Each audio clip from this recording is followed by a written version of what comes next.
Welcome to Around and Around, the OCD Circle. My name is Elizabeth, and I have been living with obsessive compulsive disorder for over 60 years. I am not a therapist or a member of the medical community. I am just an ordinary person like yourself who will be sharing my thoughts and experiences with you, with the hope that you will feel less alone. If you don't have OCD, I hope you will learn some information that will help you understand this disorder better. Some of the topics I will be covering may be triggering for you as a listener. If so, I apologize in advance. Since I don't know what your triggers are, please refer to the episode summary in the show notes before listening to each episode. If at any time you feel like hurting yourself or ending your life, please call the 988 Suicide and Crisis Lifeline by dialing 988 if you are in the United States. It is open 24 hours a day, and you will be connected with the nearest crisis center to receive immediate counseling and local mental health referrals. Now, on to today's episode.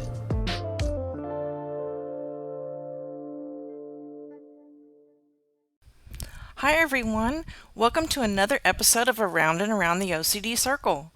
My name is Elizabeth, and if you haven't already done so, please go back and listen to my previous episodes. I sometimes reference them, so that will help put everything into the correct context. I want to remind you that you are welcome to email me at aroundandaroundtheocdcircle@gmail.com at any time. I have closed my Yahoo account. You can also follow me on social media on Tik Tok, Instagram, Twitter, and YouTube. Those links are listed in the show notes below. Also, if you'd like to be a guest on a future episode of this podcast, I would love to talk to you. You can be completely anonymous. So on to today's episode. I'm curious to know if having OCD has changed relationships you've had with romantic partners, friends, spouses, co-workers, or other people you come in contact with. Do you share that you have obsessive compulsive disorder? Do you keep it a dark, dirty secret? Or do you wait until they figure it out on their own? Have relationships in your life been destroyed as a consequence of your having OCD? Or have your relationships been strengthened? Today, I want to talk about how obsessive compulsive disorder has impacted my relationships and social interactions. When I was first diagnosed with OCD, I was in my early 30s. And I didn't tell anyone except my husband at the time. I was embarrassed from the very beginning. However, later on, when the rituals became more noticeable to other people, I had no choice but to tell them. Some may say I used it as an excuse. I just felt that with a diagnosis, it would make me appear less weird. So now, I proudly announce publicly that I have it. I'm not doing it to brag or for pity, but to educate people. You see, mental illness is not taken seriously in this country until it's too late. It's a stigma that has gone on way too long. We can talk about lack of health care, access to medications and therapy, and much more at a later time. I want to talk about more personal relationships today. So I have this story that I wrote down. It's a true story that I'd like to relate. Here it is. Even as a lesbian woman, I have always had an uneasiness with transgendered people. Even though I was fascinated with the likes of Chaz Bono and was impressed by his bravery for going public, I was extremely uncomfortable watching or reading about transgendered people, much less having a conversation with them. That was because I had never had a personal encounter with a transgendered person. It wasn't until many years later, when my wife and I attended a new church, that I began to see them in a new way. The congregation included many LGBTQIA+ members. I began volunteering on Sundays, feeding and interacting with homeless teens. I helped cook, and there was a transgendered woman cooking with me named Sandy. She was an engineer in a large oil company, and we would chat while we prepared the food. We talked about our jobs, our families, our interests. We never felt the need to talk about our genders or sexuality. After a couple of weeks, I literally had forgotten that she was transgender. She was just Sandy. And from then on, having finally socialized with a transgendered person, I am now able to put that aside and interact with them as I would anyone else. Alright, so for the same reason, I feel it's important to educate other people about my mental illness and show them that our differences don't matter. We are all unique and we can all get along in this world.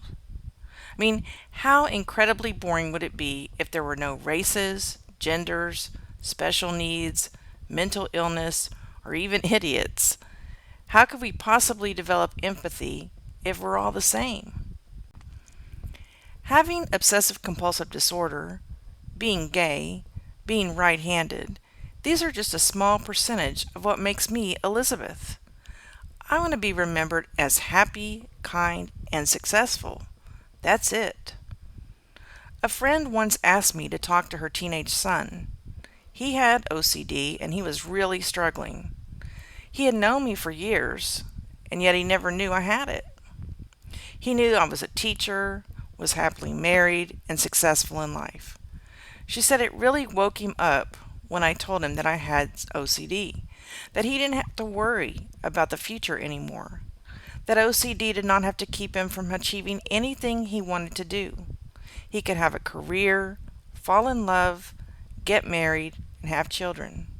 Everything everyone else could look forward to. There have been many consequences in my relationships directly connected to OCD. My longest spell of 6 years was an obsession with my boss. This was before my diagnosis. Counselors tried to figure out how to stop the obsession to no avail. She attended therapy sessions with me and even helped me find different counselors. I believe this was in 1992. OCD was never mentioned in all of the sessions I attended. After 3 years of trying to work on campus with her and stay focused on my job, I quit. I didn't know what else to do. The spell lasted another 3 years. Would it have gone away if I had stayed? Well, we'll never know. But it was the best job I ever had, and sometimes I still regret leaving. Another consequence was that during this same spell, out of the blue, I wrote my best friend a letter, telling her that I was jealous of her success as a mother and a teacher. The words on the page made no sense, pissed her off, and she dropped me like a rock after 5 years of friendship. Since I didn't know I had OCD, I couldn't reason with her. I couldn't tell her about these intrusive thoughts. No apology worked because I couldn't say, I don't know why I did it. And for her, there had to be a reason. I don't know why was not acceptable to her. I have lost many friends or acquaintances who were the objects of my obsessions over the years. Most of it has to do with people's fear or ignorance of the disorder. Many just didn't want to deal with it for the long haul. I did write my boss many years later and said, "Hey, remember when we couldn't figure it out? It was obsessive compulsive disorder all along." OCD affected my marriage, my children, my friendships. It affected my career. At the beginning of my current obsession, I blocked her from all my social media. It totally pissed her off. She thought I didn't want to be her friend anymore, when in reality I did it to protect her, to remind myself not to tell her my intrusive thoughts. Because in the past it had scared people away anyway. So because I had made her mad, I unblocked her. And when you know it, one night around midnight I was thinking, she hates me. She didn't respond to my message. She wouldn't know if I dropped off the face of the earth. In my heart, I knew she was busy with her life and would eventually reply. Since it was so late at night and I couldn't call my therapist or a friend, I sent her the message.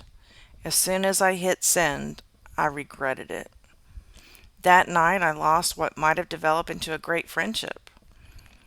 Recently we've crossed paths on social media. She's polite, and seems happy for me that my spell is almost over. But we will never be friends, and I don't have that expectation at all. I just want to know that she doesn't hate me for all that I said because it wasn't what I truly believed, and I think she understands that now.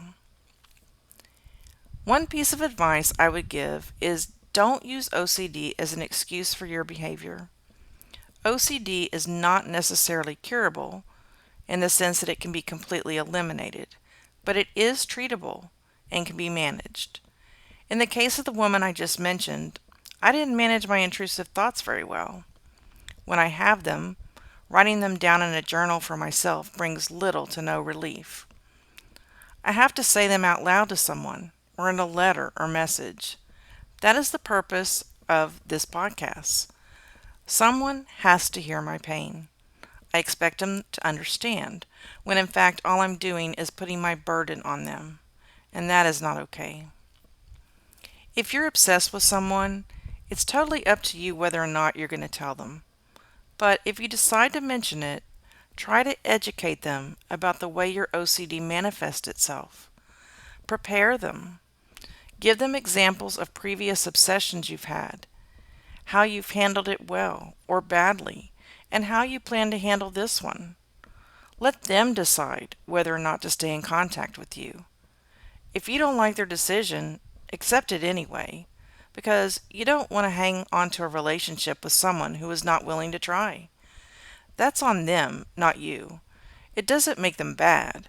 They were just not ready. I'm sure it sucks to be the object of someone's obsession. Don't think that by letting you go, you are not a worthy person, that you were just not worth the trouble. Put yourself in their shoes. It can be as mentally draining for them as it is for you. And do you really want to put someone else through it when they have hundreds of other things going on in their life? My children, my parents, my brother, and my wife all know I have OCD.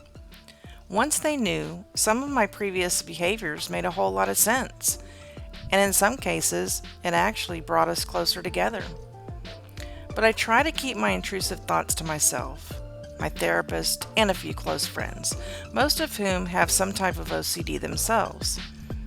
And that's where this podcast comes into play. You're welcome to contact me via email or on any of my social media platforms. I'm a good listener, and I understand.